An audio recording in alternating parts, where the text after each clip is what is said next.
So, nag-order po ako Shopee. First ko po yung order. So, let's open it. Hindi ko po alam kung ano to. Kasi dalawa yung in-order ko. So, let's open it.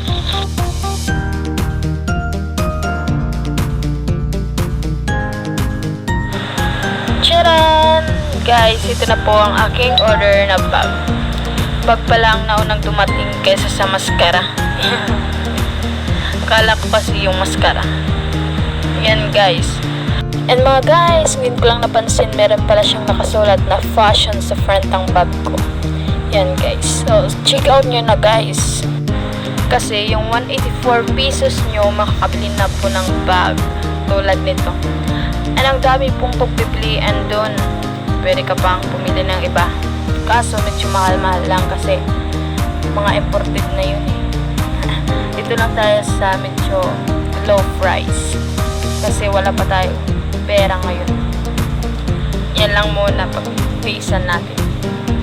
So guys, ang ganda-ganda po. Sa loob ng bag, meron pa pong bulsa.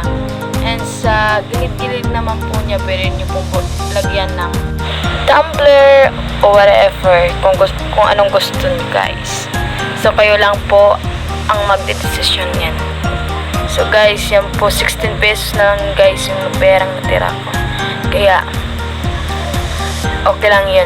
Swak naman po ako. Swak na swak sa price. At sa dumating. So guys, check out nyo na guys. Meron din po dyan sa Flash. Sa Flash meron po. And Shopee. And mga guys, hindi pala to ang first order ko sa Shopee.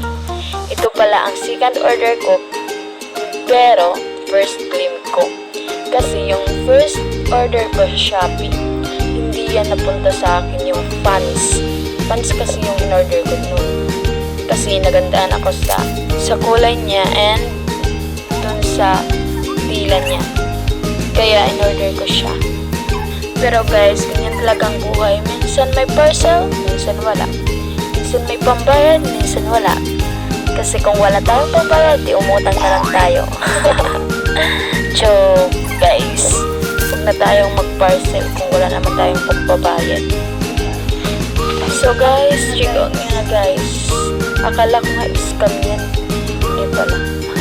Sorry po.